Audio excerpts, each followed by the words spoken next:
지난 우리가 주일 송구영신 예배를 드리면서 공동기도를 했는데요. 그 공동기도 가운데 이렇게 기도했습니다. 대단한 결심보다는 그저 사랑과 진리로 새로운 한 해를 걸어가는 순례자가 되게 해 주십시오. 우리 그렇게 기도를 했습니다. 순례자. 순례자라고 하면 그냥 길을 걷는 사람은 아닙니다. 그냥 길을 걷는 사람이 아니라 사실은 저 먼 곳에서부터 예루살렘 성전을 향해 예배드리기 위해 그 길을 떠났던 사람들이 순례자입니다. 그러니까 예루살렘을 향해서 예배드리러 오던 그 길을 걷던 사람들이 순례자들인 거죠. 그러니까 예배가 목적이었던 사람들이에요. 예배가 목적이었던 순례자들. 성경에는요, 이 순례자들의 노래가 기록되어 있습니다. 이 순례자들의 노래가 15개 정도가 이제 기록이 되어 있는데 시편에 기록되어 있죠. 시편 120편부터 134편까지가 이 순례자들의 노래예요. 오늘은요, 우리가 이 순례자들의 노래를 같이 한번 살펴보도록 하려고 합니다. 그런데 이 순례자들의 노래를 살펴보기 전에 우리가 좀 이해를 더 돕기 위해서 시편의 표제를 좀 알고 가면 더 좋습니다. 그래서 시편의 표제에 대해서 먼저 좀 우리가 같이 알아보고 그리고 또 그 말씀에 더 깊이 들어가도록 하겠습니다. 시편은 이제 150편으로 기록되어 있는데 시편 150편 가운데 116개의 시편에 표제가 붙어 있습니다. 이 표제에 어떤 말씀, 어떤 노래 이런 식으로 이제 표제가 붙어 있는데 이 표제는요 4가지 정도의 종류로 나눠져 있습니다. 첫 번째는 어떤 종류가 있냐면 시편 8편을 보면요 표제가 인도자를 따라서 기띔에 맞춘 노래 이렇게 기록이 돼 있어요. 이게 뭐냐면요 이게 예배를 드릴 때 이 시편을 어떻게 연주해야 되는지 그거를 이제 기록을 하고 있는 거예요. 연주 방법을 표시한 표제죠. 사실은 우리가 이 표제의 연주 방법을 가지고 지금의 어떻게 연주해야 되는지 잘 모릅니다. 우리가 기띔에 맞춰서 어떻게 하는 건지는 잘 모르지만 이렇게 표제에 이 50편은 이런 식으로 연주하면서 예배에 쓰십시오라고 기록되어 있는 걸 보면은 그만큼 시편은요 실제 예배 때에 많이 사용되었던 노래라는 걸 알 수 있다는 거죠. 또 두 번째는요 어떤 표제들이 있냐면 장르를 이제 표현하고 있는 표제가 있어요. 그래서 시편 44편을 보면 고라자손의 맞쓰길 이렇게 써 있습니다. 이게 무슨 뜻이냐면 이 맞쓰길이라는 건 교훈에 관련된 노래라는 거예요. 그래서 고라자손의 맞쓰길 하면 고라자손의 교훈송 이렇게 볼 수가 있는 거죠. 그래서 이게 장르를 알려주고 있는 그런 셈인 거죠. 세 번째는 어떤 이제 표제가 있냐면 시편 90편 보면 모세의 기도. 그래서 이제 누가 이 작품의 작가인지 이제 기록하고 있고 또 다윗이 블레셋에 잡힌 때 이렇게 해서 시기를 나타내는 그런 표제 이런 것들이 이제 한 종류라고 볼 수가 있습니다. 이제 그리고 마지막에 이제 우리가 살펴볼 이 표제가 뭐냐면요 용도. 이 시편의 용도에 관한 표제가 있습니다. 우리가 이제 찬송가를 보면요, 우리 찬송가에도 뭐 절기라든가 상황에 따른 구분이 또 되어 있습니다. 그래서 그 구분이 이렇게 지어져 있는데요. 제가 한 번은 이제 교역자회의에 참석을 했는데요, 작은 교회에서 교역자회의를 하는데 다 이제 그 목사님 가족들이 봉사를 하고 있었어요. 그중에 이제 큰 딸이 이제 반주를 하려고 딱 준비를 하고 있었는데 예배 전에 시간이 좀 이렇게 텀이 생기니까 분위기가 좀 썰렁했어요. 그러니까 그 아버지 되신 목사님이 빨리빨리 가서 아무거나 하나 치라고 한 거예요. 그러니까 이제 이 자매가 고등학생쯤 돼 보였던 것 같아요. 이 자매가 딱 앉아서 얼른 찬송가를 펴서 일단 아무거나 치라니까 아무거나 치기 시작했는데요. 찬송가를 치기 시작하니까 분위기가 더 엄해지는 거예요. 왜냐하면 그 찬송가가 뭐였냐면요. 며칠 후 요단강 건너가 만나리. 그러니까 장례 찬송을 막 치기 시작한 거예요. 그러니까 우리가 찬송가가 다 용도와 쓰임이 있는 거죠. 그래서 뭐 성탄절에는 성탄절에 부르는 찬송이 있고 부활절에는 또 부활절에 부르는 찬송이 있습니다. 이것처럼요 시편에도 그 용도에 따라서 구분이 되어 있는데 시편을 보면 성전 봉헌 때 부르는 노래 또 성전에 올라가면서 부르는 노래 같이 그 용도가 이렇게 딱 기록된 시편들이 있어요. 재밌는 것은 뭐냐면요 이 표제라는 것이 시편을 기록한 사람이 정한 건 아니라는 거예요. 시편을 쓴 사람이 나는 제목부터 딱 써가지고 이렇게 쓴 게 아니라 이 표제는 누가 지어줬냐면 시편을 편집하고 시편을 이렇게 장르에 맞춰서 모았던 그 편집자들이 이 표제를 붙여줬다는 거죠. 또 이 시편 그 150편은요 모아지고 편집된 시기도 다 제각각입니다. 특별히 107편부터 150편까지는요 가장 늦은 시기에 모아져요. 이 시기가 언제냐면 바벨론 포로기 이후입니다. 그러니까 우리 다시 정리를 해보면요, 우리가 오늘 읽은 시편 131편 본문은요, 바벨론 포로기 이후에 유대인들이 표제를 붙인 노래다라고 정리를 해볼 수 있지요. 그럼 이 표제가 이 사람들에 의해서 붙여졌다라는 것은 우리에게 어떤 의미를 갖냐는 거죠. 우리는 그것을 통해서 무엇을 알 수 있는가? 그러니까 이 표제를 붙인 사람들은요, 어떤 사람들이냐면 실제로 이 시편을 가지고 실제 활용하면서 예배를 드리던 사람들이에요. 이 사람들이 이 표제를 붙인 거죠. 그럼 그 표제를 통해서 우리는 뭘 알 수 있어요? 이 시편을 그 당시에 어떻게 이해하고 받아들였는지, 실제 예배하며 사용했던 사람들이 이 시편을 어떻게 이해하고 어떻게 받아들였고 어떻게 사용해 왔는지를 우리는 알 수 있는 거예요. 오늘 본문에다가 이제 이것을 딱 적용을 해보면, 오늘 본문의 시편 131편의 표제가 뭐예요? 다윗의 시 성전에 올라가는 노래입니다. 이 말은요, 다윗이 이 시편을 쓸 때 성전에 올라가면서 이 시편을 썼다거나 뭐 그런 의미가 아니라, 다윗이 어떤 의도와 어떤 목적으로 가지고 이 시편을 기록했는지는 알 수 없지만 3500년 전에 이 시편을 가지고 노래하던 사람들, 곧 먼 곳에서부터 성전을 향해 순례길을 걸을 때 다윗이 만든 이 노래를요 불렀다는 거예요. 당시 이 사람들은요 먼 곳에서 오면서 이 시편의 노래를 불렀다는 거예요. 이 시편 131편을 성전을 향하면서 불렀다는 거죠. 이제 이걸 알고 있으면요, 시편에 있는 15개의 성전에 올라가는 노래, 이 노래가요, 이 노래를 부르면서 그 성전을 향해 올라갔던 사람들이 어떤 마음을 가지고서는 성전에 올라갔는지를 우리가 알 수 있는 거예요.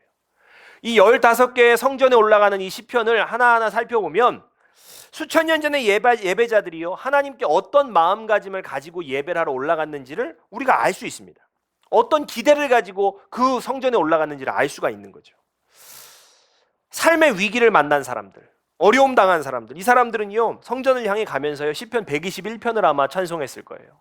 시편 121편은요, 나의 도움이 어디서 올까? 나의 도움은 천지를 지으신 여호와께 있다라고 말하기 때문이에요.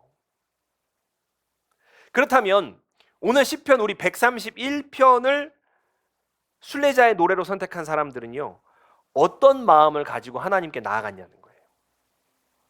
어떤 마음을 가지고 하나님께 나아갔을까? 우리가 이 수천 년 전에 시편 131편을 선택한 예배자들의 마음을 잘 알기 위해서는요 오늘 본문을 조금 더 이게 정확하게 번역해서 좀 봐야 될 것 같습니다. 시편 131편 1절로 2절을 히브리어 번역으로 보겠습니다. 자, 우리 같이 읽겠습니다. 시작. 주님, 이제 내가 교만한 마음을 버렸습니다. 오만한 길에서 돌아섰습니다. 너무 큰 것을 가지려고 나서지도 않으며 분에 넘치는 놀라운 일을 이루려고도 하지 않습니다. 오히려 내 마음은 고요하고 평온합니다. 젖된 아이가 어머니 품에 안겨 있듯이 내 영혼도 젖된 아이와 같습니다. 아멘. 하나님의 도움이 필요했던 예배자들은 시편 121편을 찬송했을 겁니다. 오늘 본문을 선택한 예배자들은요 어떤 결단과 깨달음이 있던 사람들인 거예요. 어떤 결단과 깨달음을 가진 사람들이 오늘 시편 131편을 노래하며 성전을 향했을 거예요. 그들의 결단은 무엇이었을까? 말씀을 보면 내 안에 교만과 오만을 버리겠다는 것입니다. 각자의 예배자가 삶에서 어떤 일을 겪었는지 우리는 알 수가 없습니다. 그러나 그들이 자신의 삶에서 겪었던 일들을 통해서요 자신 안에 있는 교만과 오만을 깨달았다는 거예요. 그리고 다윗의 노래를요 자신들의 고백으로 삼은 것입니다. 예배자들은 이어서 이렇게 노래를 부르지요. 너무 큰 것을 가지려 하지 않겠으며 분에 넘치는 일을 이루려 하지 않겠습니다. 그러니까 큰 것을 가져보지 않은 사람들, 큰 것을 가지려 해보지 않은 사람들은 이런 노래 안 부릅니다. 막 분에 넘치는 일을 이루어보려 한 적이 없는 사람들은요 이 노래를 안 부를 거예요. 왜냐하면 마음에 와닿지 않기 때문이지요. 이 시편 131편을 지금 선택한 예배자들은 큰 것을 가지려고 했고 분에 넘치는 일을 이루고 싶어 했던 거예요. 그런데 이 생각과 마음이 부서지는 일을 경험한 거죠. 그리고 깨달은 것입니다. 내가 교만하고 오만했구나. 내가 큰 것을 가지려고, 분에 넘치는 것을 가지려고 발버둥 쳤구나. 그 깨달은 거예요. 시편 131편을 노래하며 성전을 향하는 이 순례자들은 내가 인생 가운데서 큰 것을 가지려고 오만하고 교만하였구나, 내가 분에 넘치는 것을 가지려고 그렇게 발버둥 쳤었구나를 깨닫고 이 찬송을 하며 가고 있는 거죠. 자, 그런데 여기서 중요한 사실이 하나 있어요. 우리가 중요하게 봐야 될 것이 있는데, 시편 131편을 부르고 있는 이 예배자들이 깨달음을 가지고 어디를 향하고 있냐는 거예요. 성전을 향하고 있다는 것입니다. 우리가 오늘 이 말씀 가운데 중요하게 생각해야 될 것이, 이 깨달았어요. 결단을 했어요. 그리고 이 예배자들이, 이 순례자들이 성전을 향해 가고 있다는 거예요. 자신의 삶에요, 깊은 깨달음과 변화가 생겼을 때 이 사람들은요, 예루살렘으로 가야겠다, 내가 가서 예배를 드려야겠다, 그 결심을 한 겁니다. 이 사람들은 왜 내가 교만하게 살지 말아야지, 큰 것을 가지려고 발버둥 치지 말아야지, 그거 깨달은 뒤에요, 왜 성전으로 가야겠다라고 결심을 했을까요? 우리가 시편 63편을 먼저 좀 읽어보도록 하겠습니다. 시편 65편입니다. 시편 65편 4절 말씀입니다. 같이 읽겠습니다. 주께서 택하시고 가까이 오게 하사 주의 뜰에 살게 하신 사람은 복이 있나이다. 우리가 주의 집 곧 주의 성전의 아름다움으로 만족하리이다. 아멘. 시편 65편의 기자는요, 이렇게 고백합니다. 주의 성전의 아름다움으로 만족한다. 여기서 아름다움이라는 것은 투브라는 단어예요. 이 투브라는 단어는 최상급의 선, 최상급의 선이에요. 그러니까 선한 것 중에서도 가장 선한 것, 최상의 가치를 말하는 겁니다. 주님이 계신 곳에 가장 큰 가치가 있다는 거예요. 세상에 아무리 좋은 것이 있을지라도, 아무리 좋은 가치가 있을지라도 주님 계시는 이 예배의 자리, 그것의 가치만큼 더 높은 것은 없다는 표현이죠. 이 예배의 자리로 나는 또 만족한다 라고 고백해요. 여기서 만족이라는 단어는 무엇입니까? 사바라는 단어인데요, 충분히 먹어서 배부르다는 뜻이에요. 내가 주님이 계신 예배의 자리에 있다면 배를 더 채울 필요가 없다는 거예요. 다시 말하면 내가 예배의 자리에 있다면 더 이상 내 인생을 다른 가치로 채울 필요가 없다는 말입니다. 그러므로 시편 131편을 선택한 순례자, 곧 예배자들이 성전을 향하는 이유는 이것입니다. 교만하고 오만하게 더 얻고 더 올라가려 했던 지난날의 자신의 삶이 아무런 가치가 없음을 깨달은 거죠. 그리고 진짜 내 인생을 가치 있게 하는 것이 예배인 것을 깨닫는 것입니다. 그리고 그 자리를 선택해서 향하여 가고 있는 거죠. 사람마다 중요하게 생각하는 가치는 이제 서로 다릅니다. 자, 그런데요, 내가 중요하게 생각하는 그 가치를 얻기 위해서, 이루기 위해서 그 보냈던 시간들을 좀 우리가 생각해 봤으면 좋겠어요. 내가 이 중요한 가치, 나 이거 중요하게 여기는데 내가 이거를 얻으려고 지금까지 어떻게 살아왔는지, 우리가 좀 그 삶을 좀 되돌아봤으면 좋겠습니다. 내가 바라는 거, 내가 사모하는 거, 그거 얻으려고 했을 때요, 온 세상이 막, 온 우주가 나를 도우면서 이게 막 형통하게 이루어졌는가? 아닐 겁니다. 정말 내가 바라는 것들을 그 얻기 위해서요, 정말 그 수고하고 애쓰면서 뭐 때로는 사람들과의 관계가 막 깨지기도 하고요, 뭐 몸에 병이 나기도 하고요, 마음에 병이 나기도 하고요, 또 돈을 막 그냥 온 돈을 다 잃었을 수도 있습니다. 또 반대로 돈은 얻었는데 명예는 잃었을 수도 있어요. 내가 원하고 바라는 거, 그 가치를, 내가 중요하게 여기는 가치를 얻기 위해 살아왔던 삶을 생각해 보면 이것과 맞바꾼 것들이 있다는 거죠. 내가 원하는 가치를 얻기 위해서요, 내가 잃은 것들이 있다는 거예요. 그런데 그렇게 힘들게 얻은 가치들이요, 지금 정말 내 삶을 가치 있게 해주고 있는가? 만약에요, 내가 삶에서 얻은 가치들이 나를 정말 가치 있게 해주고 있다면요, 우리는 지금 우리 삶에 아무 부족함도 느끼지 못해야 합니다. 아무 후회도 없어야 합니다. 왜냐하면 바라던 가치를 얻어서 우리 인생이 완성됐기 때문이에요. 그런데 우리 중에 제 삶이 비로소 완성되었습니다, 뭐 이렇게 자신 있게 이야기하실 수 있는 분은 거의 없죠. 드물죠. 어떻게 되었든지 간에 우리가 부족함을 느끼고 여전히 우리의 삶에는요, 막 후회스러운 순간들이 많이 생각이 날 겁니다. 이 말은요, 다시 이야기하면 세상의 어떤 가치도 내 삶을 완성시켜 줄 수는 없다는 거예요. 세상의 어떤 가치도요, 내 삶을 완성시켜 주지는 못한다는 말입니다. 세상의 어떤 가치도 지금의 나를 정말 가치 있게 만들어준다? 그럴 수 없다는 거예요. 세상에 수많은 사람들이요, 내가 원하는 가치를 그거 이루려고요, 정말 맹목적으로 달려가는데 결국은 만족하지 못한다는 거예요. 결국은 언젠가는 후회하게 된다는 말입니다. 그런데 그 결국을 깨달을 때까지 가치를 쫓아가는 그 달리기를 멈춘다는 게요, 정말 어렵다는 거죠. 다행히요, 수천 년 전의 예배자들이요, 이 깨달음을 우리보다 먼저 깨달은 거예요. 그리고 오늘 우리에게 알려주고 있습니다. 큰 것을 가지려고 애쓰지 않습니다. 내 마음은 지금 평온합니다. 내 영혼은 지금 평온합니다. 왜 그럴까요? 내가 큰 것을 가지려고 애쓰지 않습니다. 내 마음 지금 평온합니다. 내 영혼은 지금 평온합니다. 왜 이 고백이 되냐는 거죠. 완전한 만족이 무엇인지 알았기 때문이에요. 완전한 가치가 무엇인지를 깨달았기 때문입니다. 완전한 만족, 완전한 가치. 예배. 나를 가장 가치 있게 하는 그 완전한 가치를 깨달았기 때문이에요. 그리고 그 깨달음을요, 우리에게 알려주는 거죠. 완전한 가치를 찾지 못해서 내 마음이 평온하지 않고 내 영혼이 평온하지 않은 자들에게요, 예배는요, 완전한 가치를 발견하는 여정입니다.